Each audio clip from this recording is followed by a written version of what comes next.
be great for your speakers for a while. Right. Yeah. I'm sure it's probably much more subtle than that. Oh yeah. It's just some subtle feathering, and mostly I use it to kind of tailor the EQ to my liking, So it works really well for that. Yeah, and the other interesting thing is we have them in all our studios, including Los Angeles.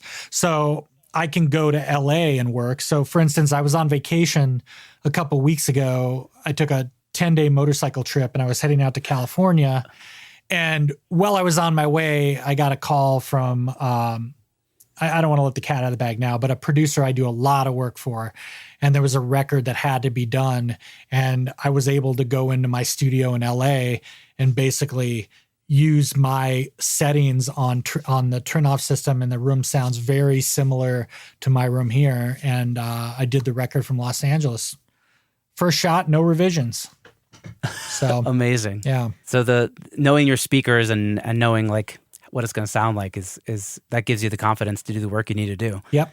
Do you reference on like headphones or anything else, or is it just on the PMCs? It's almost entirely the PMCs. I've got these, whatever, the Audis, LCDXs that I actually love. I know a lot of people have mixed reviews about them. I really like them. And no, people master on them. I know Yeah. I know of a few people. Yeah. Yeah. And they're really comfortable. I like the way they sound. There seems to be a little kind of dip between maybe 3 and 8, which I actually don't mind. It's fine. I don't need that screaming in my ears. And honestly, when I'm oftentimes if I'm just printing, I've got a tiny little, I don't even think they make it anymore. It's a Bose SoundLink Mini. It's this dinky little Bluetooth speaker that has a 1/8 inch input that I just have sitting off axis on the side.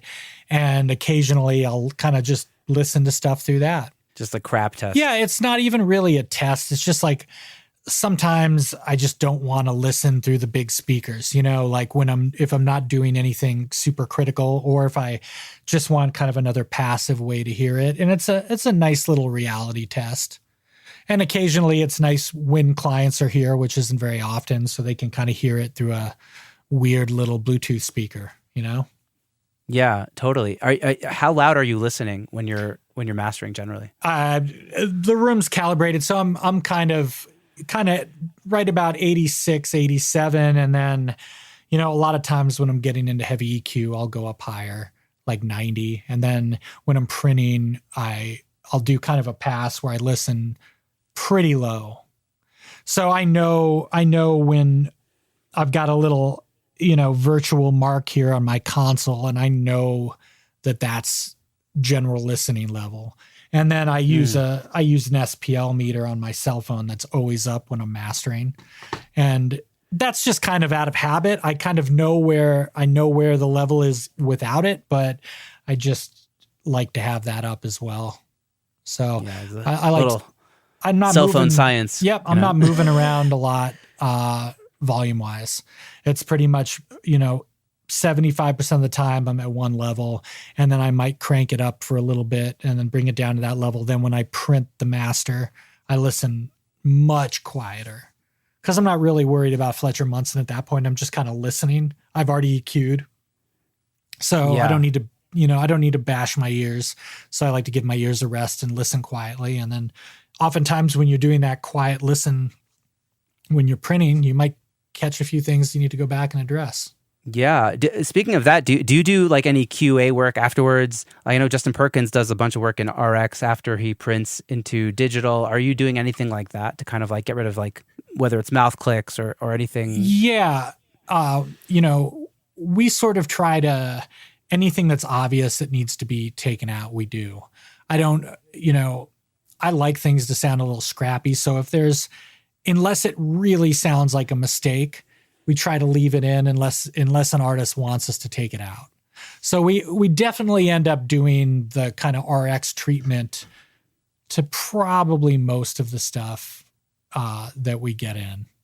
Yeah. I'm assuming you have some of your assistants help you out with that stuff. Yeah, Dan does all of that. So we're able to kind of, as I'm working on something, he might actually be RXing sections of it next door. Our whole place is networked. We're all working off. We use a a hard drive system made by this company, Synology. So we have massive SSD network drives. So that's so cool. None of us are working off local drives. And then my assistant and I both have a miniature version of that system at our home. So by the time we get home, all the work that we've done for the day it's redundant 3 times because it backs up to the cloud too. So we both have copies of it at home if we needed to log in and check anything out. Yeah, backing up is like underratedly the most important part of definitely your job, probably my job also. Yeah, I mean, this is a quality control job, so that stuff is just sort of expected, that we get it right. Yeah, totally. With all of your assistants' work and stuff, how long are your actual work days? Like how, are you doing like a record a day? Are you doing multiple records every day? Like how many hours are you in the studio? It's been really busy. It's been busy for years, but the last 2 years have been very busy. And during COVID, everything just spiked here and it hasn't slowed down. So that's amazing. Yeah, I mean, I do at least a record a day. Now it depends on how my days are structured. There might be days where I might have a record and even 3 or 4 singles on top of that record. And then maybe a day is all singles. So I might have 8 or 9 singles.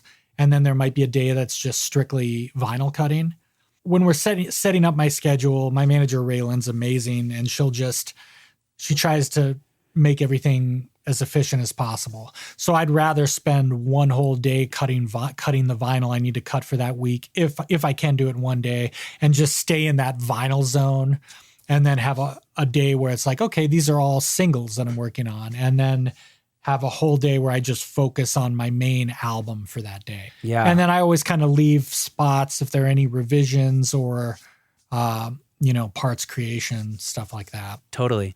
Well, I actually wanted to ask you a little bit more about cutting. So again, excuse my ignorance, but are you cutting master discs to be sent off to printing presses? Is that how it works? So we cut the master production lacquers, and from here they go to an electroplating facility that creates metal parts, and then those metal parts are shipped to the pressing plant.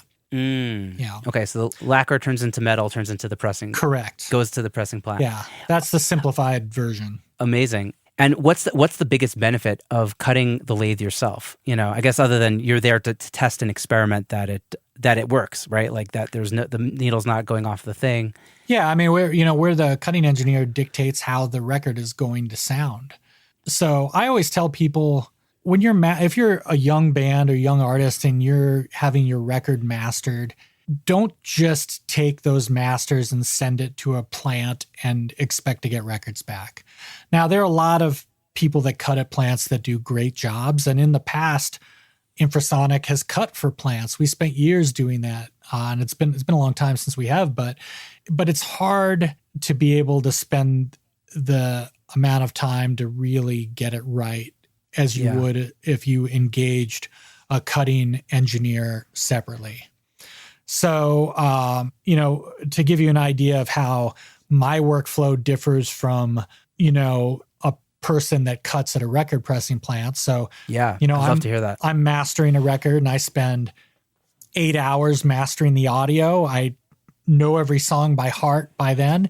That gets approved. We cut all the parts, listen to the record a couple more times, and then I start preparing the vinyl files, listening to the audio again. Then I spend, a pretty good amount of time doing test cuts. And then I will cut a reference acetate, which is a one-off record that I cut and send to the client for approval.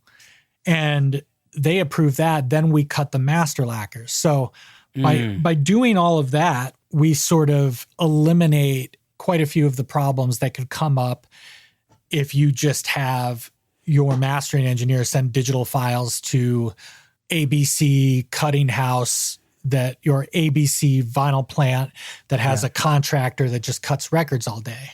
Because what happens at the plants, and again, I am not disparaging anyone that does contract cutting, because again, I've done it before, and there's a lot of great contract cutters out there, but it is impossible to spend as much time cutting that record if you're under a contract and there's 4 other people that are in the middle of this process than if you just engaged a cutting engineer.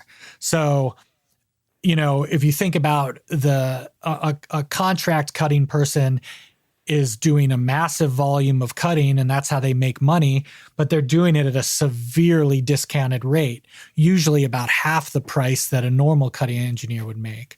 So their profit margin is very slim.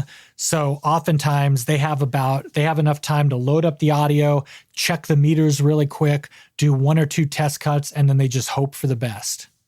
And that's how a lot of records are cut. So it's funny that anyone would expect anything better than, just crossing your fingers and flipping a coin. It's just not possible in most cases. A little bit of educated guessing, Yeah. And, obviously there are a lot of contract cutters that have years and years and years of experience doing this and are doing great, great cutting masters. But, again, in 95% of the time, you're going to be better off. And I'm not saying this because, again, like I've said, I cut the masters that I cut the records I master. So I'm not trying to encourage people to necessarily hire me to cut their records someone else mastered. But there are a lot of great cutting engineers that do that work, and you are almost always going to get a better result. You're going to be able to talk to the engineer about it. You're going to most of the times get a reference disc to approve before they cut the production. The problem is that once you cut the production masters, they get turned into plates, they get stamped, you get test pressing stamped out. If you want anything changed, you have to pay for the remastering and pay for the plating and pay for test pressings again. So, you save some money by doing a reference acetate. Yeah, first. You cross all your T's, dot all your I's, make sure everything, all the ducks are in a row before you get to that stage where you're pressing. I tell people, if you were going to have a CD manufactured, you wouldn't send your mixes to a CD plant and just wait for the CD to come back, and that would be your approval of the audio and the spacing and everything.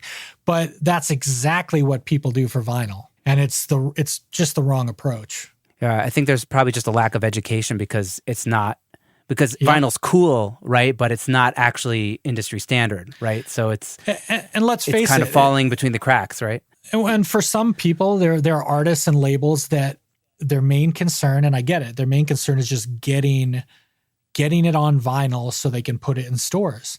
And there are certain genres where people buy the vinyl and they just put it up on their wall. They're not really listening to it. So audio quality is not necessarily first and foremost. Yeah. So they just want to get it done the cheapest, fastest way. Yeah. Yeah. Well, I have a buddy who's getting his record vinyl pressed. I don't think he hired a cutting engineer separately from the plant. But he was asking me, like, he was curious that if I could ask you, that pressings have like just exponentially gotten much longer to like the wait time has gotten much, much longer. I think it was like a few months and now it's like the better part of a year. Do you know why that is? Yeah. Insane demand. Demand and not enough plants. It's demand. Not enough plants, insane demand. Yeah, everybody is waiting. Do you think there's going to be more plants and more? Do you think I know I've heard you talk about how just the infrastructure for vinyl is not there compared to the demand. Do you think anything is changing? Anything interesting on the horizon? Yeah, I mean, there are new record plants open. Our Piper Payne, who masters for Infrasonic, she's actually opening up a pressing plant here in Nashville with a bunch of presses. So amazing. There are people working on it, but I think it's going to take a lot of plants to really bring that wait time down. Yeah. Yeah. It's just a really, really high demand. Just supply demand. Yeah. I mean, I would say that most of the records that we master, I don't know, 80% of those go on vinyl as well. So yeah, pretty 80%. Pretty good grip. Yeah. That's great. So people, the wait time is long and it's not cheap. So that's the you're going to wait and it's going to be expensive. Are people pushing mastering? I guess are people waiting or try to get the mastering done earlier than later now because of that? Because they want to have it like ready to go like months before a release. Is that something that you're finding because of that? Yeah, they're trying. I think trying. there are newer artists